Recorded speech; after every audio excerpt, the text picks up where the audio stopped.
Right then, Monday is here, and it's not just the start of another week, it's the beginning of a week we've all been waiting for. Celtic are back in competitive action, and there's no better way to kick things off than with Flag Day at Celtic Park this Sunday. The Scottish Premiership returns with Celtic hosting St Mirren in what promises to be a buzzing atmosphere in the East End of Glasgow. It's been a long preseason full of speculation signings and shaky friendlies, but now it's time for the real stuff. The week ahead is set to be a busy one, building up day by day towards that opener, and there's plenty to unpack already, including transfer updates, cup fixtures, and new names being thrown into the mix. Let's start with the Premier Sports Cup, which saw the draw for the last 16 take place over the weekend. Celtic have landed a home tie against Falkirk. That's right, yet another match at Celtic Park. This is now the 7th straight domestic cup fixture that Celtic have been drawn to play at home. That run stretches back across multiple competitions and seasons, going all the way to the Scottish Cup quarter-finals 2 years ago, when we faced Livingston at home. Every single early round match in both the Scottish Cup and the League Cup last season was at Parkhead, and now again we've been drawn at home. Statistically, that's bordering on the miraculous. We're talking less than a 1% chance for something like that to happen. But hey, we won't complain. A home tie is always welcome, especially when you're juggling league and European ambitions. Now this match against Falkirk is tentatively scheduled for the weekend of the 16th and 17th of August. However, there's already chat that it could be moved to the Friday night. The reason: both Celtic and Rangers are in line for potential Champions League playoff matches the following midweek. UEFA scheduling means that if one of the teams is playing on the Tuesday, they can't have a domestic match on the Sunday prior. And with both Glasgow sides set for home ties in the playoffs, there's chatter that Celtic might be moved to the Friday to avoid any fixture pile-up. No confirmation yet, but we're expecting an update from the SPFL sometime this week. Regardless of when the match takes place, the expectation is crystal clear. It's a game Celtic should win. Home tie, lower league opposition, will be favorites by a mile. Now let's shift gears and talk about transfers, because as always, Celtic fans are keeping one eye on the pitch and the other on the market. One name that keeps cropping up is Jacob Bream, a young Danish midfielder, currently at Go Ahead Eagles in the Dutch League. Bream's name popped up last week, and there's been some movement since then. Initially, reports claimed Celtic had tabled a bid of around £1.5 million. That offer was flat out rejected. Go Ahead Eagles were said to be holding out for something closer to £6.5 million, which at first glance seems like a massive gap. But in true Celtic fashion, the club didn't walk away. Instead, they came back not once but twice. A second bid reportedly added a bit more cash plus some add-ins, around £1.75 million give or take, and then a third bid upped the offer to a straight £3 million. All of them were turned down. Now this might sound like Celtic dragging their heels again, but it's clear that there's genuine interest here. You don't go in 3 times for a player unless you see something worth investing in. Bream, by the way, is only 21 years old, already capped at under 21 level for Denmark, and scored 10 goals last season from midfield in the Eredivisie. Not bad for someone who isn't even a striker. So when you take all that into account, maybe $6 million isn't such a stretch after all. In today's market, especially when you're talking about young attacking midfielders with decent output, that's the going rate. What's next in this saga? Well, unless Celtic are ready to go all in and meet the valuation, it might be dead in the water. But if they believe Bream is the type of player who can fit into Brendan Rodgers' plans and make a genuine difference, they'll need to get serious quickly. We've seen this pattern before: protracted negotiations, incremental bids, and sometimes the deal slips away.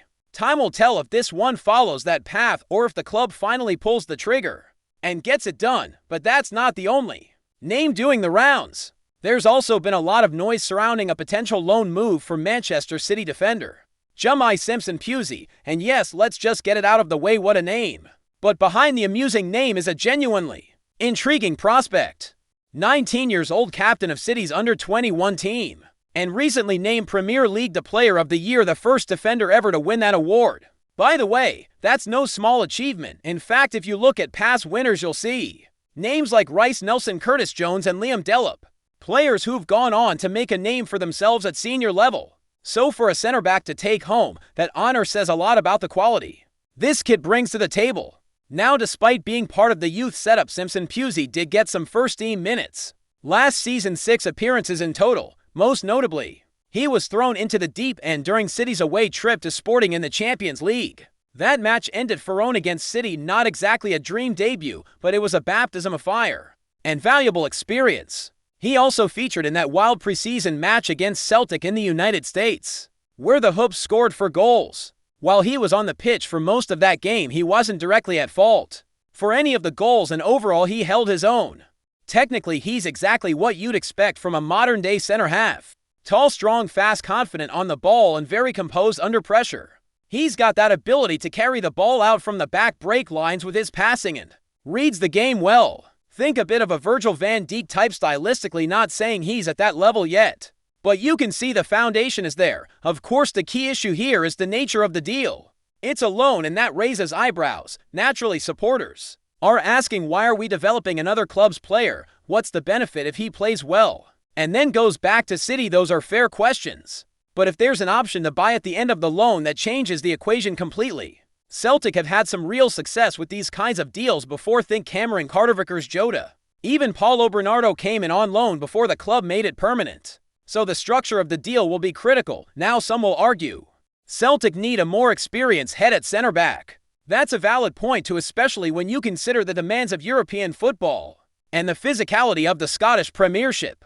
But there's also a strong case for betting on high upside talent. Simpson Pusey looks like a player with massive potential. If the club can convince him that Celtic is the right step, especially with the lure of European football, regular game time, and the chance to play in front of 60,000 fans every week, that could be a very smart move. And let's not forget the track record of players coming from City's academy. Patrick Roberts lit it up at Celtic Park. Frimpong developed into a top right back, and Jason Denayer, who arrived at 19, turned into a rock at the back. There's precedent. And with the club reportedly facing competition from several English Championship sides, the time to act is now. Simpson Pusey himself has already spoken out about his future, saying he's ready for first team football and feels like he's outgrown under 21 level. He's hungry, ambitious, and seemingly open to a move. Celtic need to sell him on the project. Still with me because there's one more player worth a mention. Shinya Yamada, the new Japanese forward, has started making some waves in the media with comments about his adaptation to life in Glasgow and his hopes at Celtic. Yamada's already working on his English, having started lessons while still in Japan, and he's been leaning on Rio Hadid as a close connection since arriving. Both players have that Kawasaki frontal link, even if their paths didn't cross directly. In the first team, there's a familiarity and shared background there that seems to be helping Yamada settle in. He's also spoken positively about Daisen Maeda and Hayato Otsuki, which means we're back up to 4 Japanese players in the squad. Always a good sign given how successful that pipeline has been for the club in recent years. As for comparisons with Kyogo, which are inevitable given the position and nationality, Yamada himself offered an interesting take. He said his main difference is in his speed and power. Now, of course, you always have to take translations with a pinch of salt, especially when they're done through an interpreter, but it does give us a glimpse of what he sees as his strengths. Kyogo was no slouch himself, so if Yamada is genuinely faster and stronger, that's a mouth-watering prospect. He's still very new, and Brendan Rodgers will likely take his time integrating him into the side. But don't be surprised if we see him make an appearance off the bench against St. Mirren this weekend. For now, it looks like Adam Ida is the first-choice striker, but the race to be his backup is on.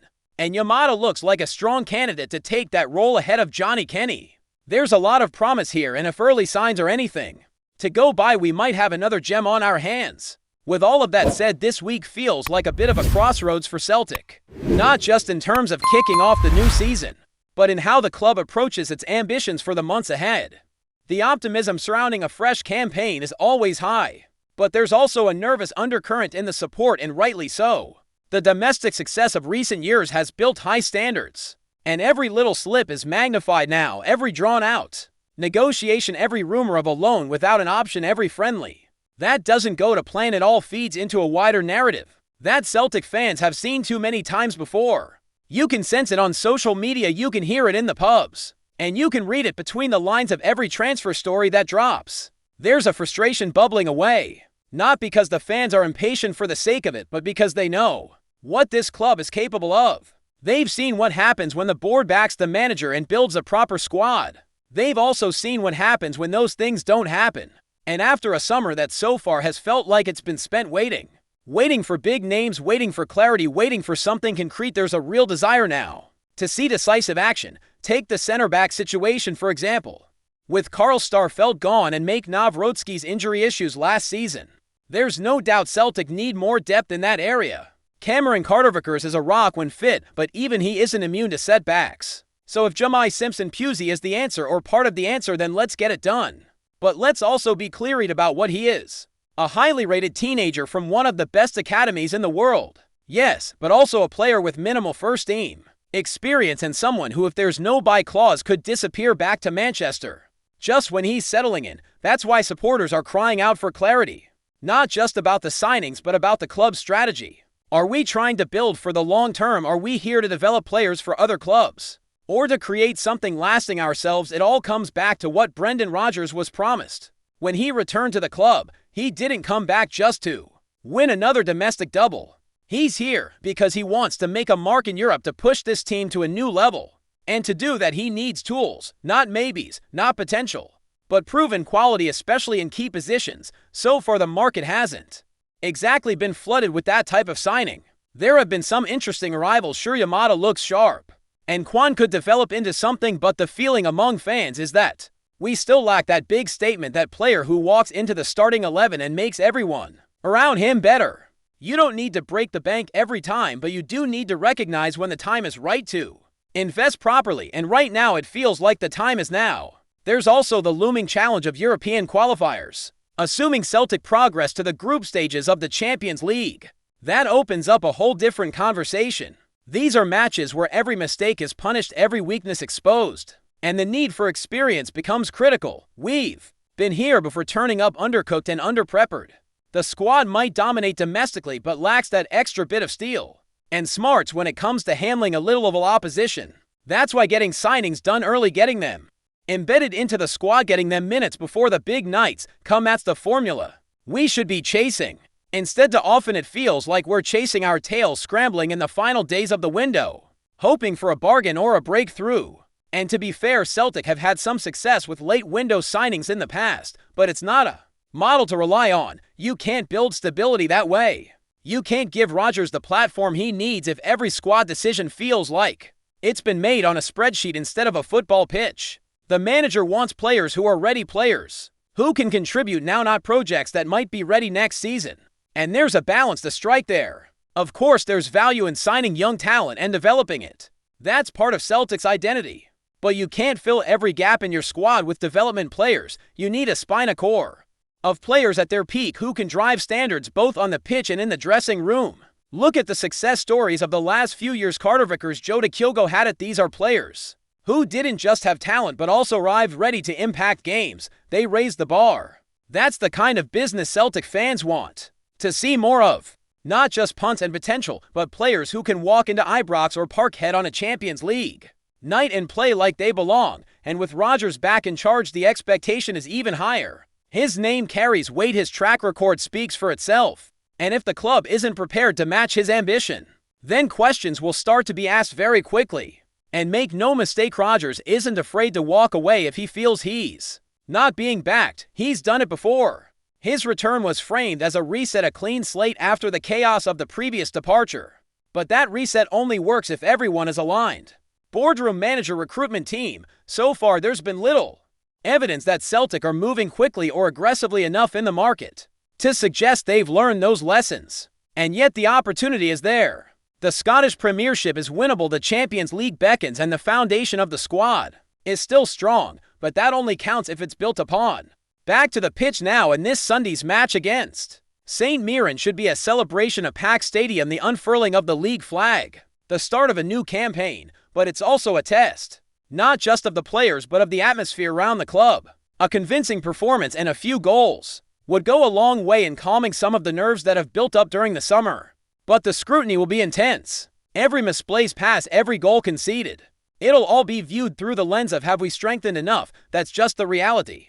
When expectations are this high, Rodgers will know it, the players will feel it, and the fans will demand it. And fair play to the fans, by the way. They've shown up in numbers all preseason. They're buying the shirts, renewing season tickets. backing the club in every way they can. All they ask in return is ambition, not reckless spending, not fantasy signings. Just a plan, a sense of direction, and a willingness to invest at the right moments. That's the relationship, and right now the balance feels slightly off. But the beauty of football is that things can change quickly. One signing can lift the mood. One big result can shift the narrative. If Celtic walk out on Sunday, play some electric football, put a few past St. Mirren, and then announce a marquee signing on Monday, suddenly the tone is completely different. Momentum is everything at this stage of the season. Get it right and you're flying.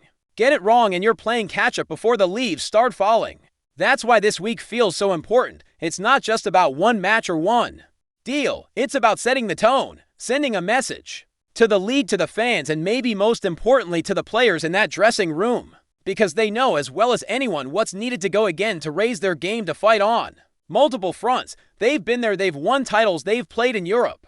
They know what's coming, but they also need support. They need to look around the training pitch and see new faces, new competition, new energy. That's what keeps standards high. And as for the new faces, well, let's see what they're made of. Yamada, with his sharp runs and clear hunger, could be a real asset off the bench in these early weeks. Kwon has shown flashes in training that suggest there's a composed midfielder in there. Someone who could slot in and provide balance, but these are still unknowns. The real question is who's next, who's going to walk through those doors at Lennox Town and make everyone sit up and take notice, because that's what this team needs now. A lift, a spark, something that says, yes, we're serious, yes, we're ready. The fans are ready, the players are waiting, and the clock is ticking. The league starts now. The window is open, and it's time for Celtic to move. Before we proceed, subscribe to our channel and enable notifications to receive all exclusive news about Celtic FC. Don't miss any details about your favorite team. It's extremely important for Celtic FC fans. There's a fresh murmur swirling through the Scottish footballing circles, and it's one that's got both excitement and raised eyebrows in equal measure. Word on the street is that Lennon Miller, one of the brightest young sparks in the domestic game, has put pen to paper on a 3-year deal with Celtic. You heard it right. The 17-year-old midfield dynamo, long tipped for greatness, could be set for a sensational step up to the green and white hoops. Sources close to the Parkhead corridors are whispering that the move's been in the works for some time, with Celtic's recruitment team keeping a watchful eye on Miller since his early breakout performances. The lad's composure, vision, and grit in the engine room haven't gone unnoticed, and many had expected a move, but few thought it would come this soon, and to Glasgow's East End. Miller, who's been plying his trade with Motherwell, has often been dubbed a future Scotland international in the making.